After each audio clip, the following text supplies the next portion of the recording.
नमस्कार. विज्ञानयात्री Rita levy मोंटाल्सिनी यांचे जीवनचरित्र आणि त्यांचे वैज्ञानिक योगदान या संदर्भात आपल्याशी संवाद साधण्याचा हा एक प्रयत्न आहे. अशा महत्त्वपूर्ण विषयासाठी कृपया चॅनलला सबस्क्राईब करा. आपली मते आणि सूचना कमेंट बॉक्समध्ये लिहा. विज्ञानयात्री रीटा लेवी मोंटाल्सिनी या इटली देशाच्या जीवशास्त्रज्ञ आणि सन 1986 सालच्या शरीरक्रियाशास्त्र, औषधशास्त्र, वैद्यकशास्त्र शाखेच्या नोबेल पुरस्काराचे मानकरी. चेताउती वाढ घटक म्हणजे नर्व ग्रोथ फॅक्टर या संदर्भातील संशोधनाप्रित्यर्थ स्टेनले कोहेन या अमेरिकी देशाच्या शास्त्रज्ञासोबत रीटा लेवी मोंटाल्सिनी यांना नोबेल पुरस्कार मिळाले. त्यांच्या महत्त्वपूर्ण संशोधन कार्याच्या गौरवार्थ इटली सरकारने त्यांना वरिष्ठ कायदे मंडळाच्या सदस्यपदी नेमणूक केली. त्या सन 2001 पासून इटली देशाच्या वरिष्ठ कायदे मंडळाच्या सदस्यपदी कार्यरत होत्या. दिनांक 22 एप्रिल 2009 रोजी त्या शतायुषी नोबेल पुरस्कार विजेत्या ठरल्या. या प्रसंगाचे औचित्य साधून इटली सरकारने इटली देशाची राजधानी रोम या शहरातील सिटी हॉल येथे एका स्नेहसंमेलन आणि समारंभाचे आयोजन केले होते. रीटा लेवी मोंटाल्सिनी यांचा जन्मदिनांक 22 एप्रिल 1909 रोजी इटली देशातील ट्युरिन या शहरात झाला. त्यांचे वडील हे इलेक्ट्रिकल इंजिनियर होते आणि गणितज्ञ होते. त्यांची आई चित्रकार होत्या. त्यांचे शालेय शिक्षण स्थानिक शाळेत पूर्ण झाले. शालेय जीवनात लेखिका होण्यासंदर्भात रीटा लेवी मोंटाल्सिनी यांनी ठरवले होते. रीटा लेवी मोंटाल्सिनी यांना सेल्मा लेग्रोफ, स्वीडन देशाच्या लेखिका, यांच्या लेखणीतून साकार झालेल्या कथेचे वाचन हे त्यांचे छंद होते. नात्यातील एका व्यक्तीचे कर्करोगाने निधन झाल्याचे पाहिल्यानंतर रीटा लेवी मोंटाल्सिनी यांनी आपले ध्येय लेखिका होण्याऐवजी वैद्य डॉक्टर होण्याचे ठरवले आणि ट्युरिन विद्यापीठाच्या मेडिकल स्कूलमध्ये प्रवेश घेतला. ट्युरिन विद्यापीठाच्या मेडिकल स्कूल येथील ग्युसेप लेवी प्राध्यापक आणि चेताउती शास्त्रज्ञ यांनी रीटा लेवी मोंटाल्सिनी यांच्यामध्ये मानवी चेतासंस्था या संदर्भात आवड निर्माण केली. सन 1936 वैद्यकीय शिक्षण म्हणजे MD पूर्ण झाल्यानंतर रीटा लेवी मोंटाल्सिनी यांनी त्याच विद्यापीठात ग्युसेप लेवी यांच्या प्रयोगशाळेत सहाय्यक पदावर कार्यरत झाल्या. सन 1938 रीटा लेवी मोंटाल्सिनी यांनी आपल्या बेडरूममध्ये एक लहान स्वरूपाची प्रयोगशाळा स्थापन केल्या. कोंबडीच्या फलित अंडी यातील भ्रूण विकास अवस्थेत चेतातंतू यांची वाढ या संदर्भात त्याने अभ्यास केला. वाढीच्या ठराविक ध्येयपूर्तीनंतर चेतातंतू यांची वाढ थांबते या प्रकारचे निष्कर्ष त्या पहिल्या प्रयोगातून निघाला. या प्रयोगातून रीटा लेवी मोंटाल्सिनी यांच्या भविष्यातील संशोधन कार्याची मुहूर्तमेढ रोवली गेली. सन 1997च्या वृत्तचित्र film death by design the life and times of life and times या चित्रपटात रीटा लेवी मोंटाल्सिनी यांनी त्यांच्या या पहिल्या प्रयोगाचे अनुभव कथन केले आहे. मज्जातंतूंच्या वाढीचा घटक नर्व ग्रोथ फॅक्टर हा न्यूरोट्रॉफी फॅक्टर आणि न्यूरोपेप्टाइड आहे. विशिष्ट लक्ष न्यूरॉन्सच्या वाढ, देखभाल, प्रसार आणि जगण्याच्या नियमांमध्ये गुंतलेले असतात. हे कदाचित प्रोटोटायपिकल ग्रोथ फॅक्टर आहे. सन 1956 रीटा लेवी मोंटाल्सिनी यांनी आणि स्टेनले कोहेन यांनी प्रथम वेगळे केल्यामुळे मज्जातंतूच्या वाढीचा घटक नर्व ग्रोथ फॅक्टर NGF यांचा समावेश असलेल्या असंख्य जैविक प्रक्रिया ओळखल्या गेल्या आहेत.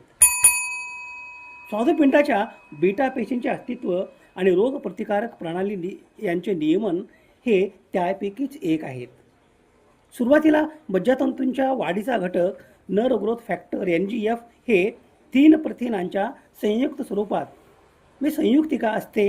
मज्जातंतूच्या वाढीचे घटक नर्व ग्रोथ फॅक्टर NGF यातील संयुक्त प्रथिनांची ही यादी आहे. अल्फा NGF, बीटा NGF आणि गॅमा NGF यांचा रेशो 2:1:2 हे या 3 प्रथिनांचे रेशो किंवा गुणोत्तर प्रमाण आहे. मज्जातंतूंच्या वाढीचे घटक म्हणजे नर ग्रोथ फॅक्टर NGF यांच्या प्रथिन स्वरूपाला प्रिकर्सर असेही म्हटले जाते. या संयुक्तिकेचा गॅमा उपघटक सब युनिटचे कार्य हे सेरिन प्रोटीज या उत्प्रेरकाच्या भूमिकेत कार्य करते. या संयुक्तिकेचा बीटा उपघटक याचे कार्य हे N टर्मिनल क्लीव या भूमिकेत कार्य करते. त्यामुळे 3 प्रथिनयुक्त संयुक्तिका कार्यात्मक मज्जातंतूंच्या वाढीचा घटक यामध्ये सक्रिय होते.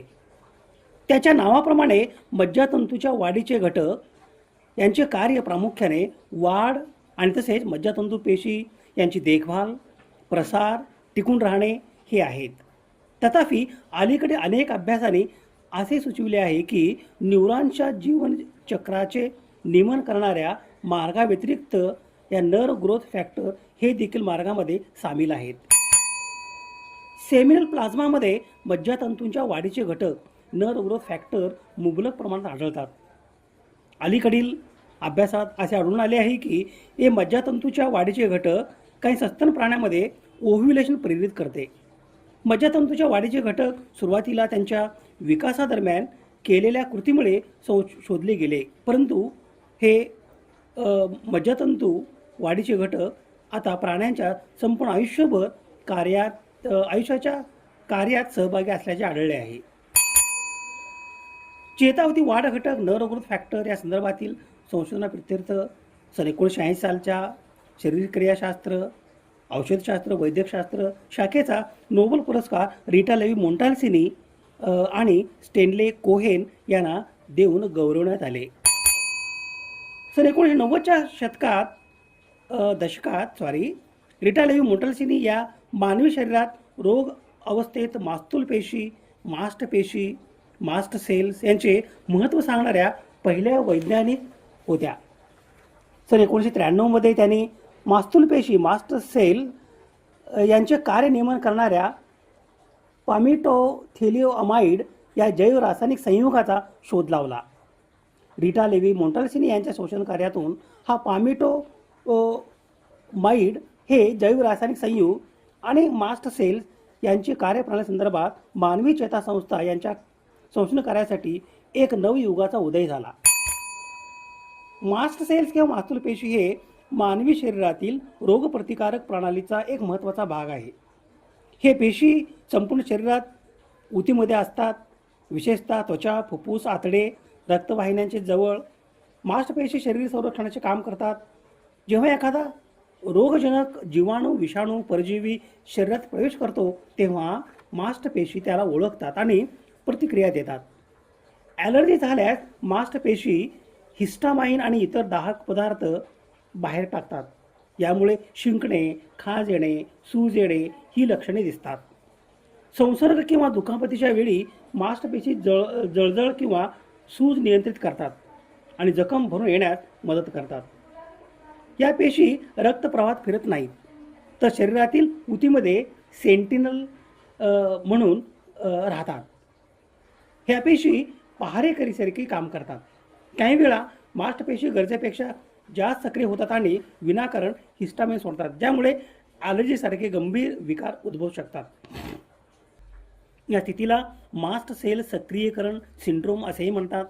थोडक्यात मास्ट पेशी शरीरातील ॲलर्जी आणि संरक्षणात्मक दाहक प्रतिक्रियेसाठी जबाबदार असणाऱ्या महत्त्वाच्या पांढऱ्या रक्तपेशीचा एक प्रकार आहे. रीटा लेव्ही मोंटाल्सिनी या जीवशास्त्रज्ञ आणि 1980 सालच्या शरीरक्रियाशास्त्र, औषधशास्त्र, वैद्यकशास्त्र शाखेच्या नोबेल पुरस्काराचे मानकरी. चेतावधी वाढ घटक नर ग्रोथ फॅक्टर या संदर्भातील संशोधन कार्याप्रित्यर्थ स्टेनले कोहेन या अमेरिकन देशाच्या शास्त्रज्ञासोबत त्यांना नोबेल पुरस्कार मिळाले. त्यांचा जन्म दिनांक 22 एप्रिल 1909 रोजी इटलीच्या ट्युरिन या शहरात झाला. त्यांनी ट्युरिन विद्यापीठातून वैद्यकीय शिक्षण पूर्ण केले. त्यांनी फॅसिस्ट इटलीच्या काळात ज्यू असल्याने अनेक अडचणींना सामना द्यावा लागला. त्यांनी स्टेनली कोहेन यांच्यासोबत मज्जातंतूच्या वाढीचा घटकाचा शोध लावला. हा शोध मज्जासंस्थेच्या विकासाची समज बदलणारा होता. या महत्त्वपूर्ण संशोधनासाठी त्यांना 1986 मध्ये फिजिओलॉजी मेडिसिनचे नोबेल पारितोषिक मिळाले. त्या वयाच्या 103 वर्षापर्यंत सक्रिय संशोधक आणि मार्गदर्शक म्हणून कार्यरत होत्या. त्यांना सन 1987मध्ये नॅशनल मेडल ऑफ सायन्सने सन्मानित करण्यात आले. रीटा लेव्ही मोंटालेसिनी यांचे कार्य आजही बज्जा संस्थेच्या अभ्यासात अत्यंत महत्त्वाचे मानले जाते. दिनांक 30 डिसेंबर 2012 रोजी विज्ञानयात्री रीटा लेव्ही मोंटालेसिनी यांचे निधन झाले. विज्ञानयात्री रीटा लेव्ही मोंटालेसिनी यांच्या स्मृतीस विनम्र अभिवादन. स्रोत संदर्भासाठी ही यादी आहे. समाजहिताच्या एखाद्या वैज्ञानिक कार्यासंदर्भात प्रबोधन करणे, जागतिक समस्यांचे निराकरण करण्यासाठी सामाजिक इच्छा आणि संस्थांनी एकत्रित करणे आणि मानवतेच्या यशाचा उत्सव बळकट करणे यासाठी सुवर्णसंधी म्हणजे सामाजिक आणि वैज्ञानिक सण आणि उत्सव. अशा महत्त्वपूर्ण विषयासाठी कृपया चॅनलला सबस्क्राईब करा. आपली मते आणि सूचना कमेंट बॉक्समध्ये लिहा. विज्ञाननिष्ठा ही जीवननिष्ठा. विज्ञाननिष्ठा ही जीवननिष्ठा. धन्यवाद.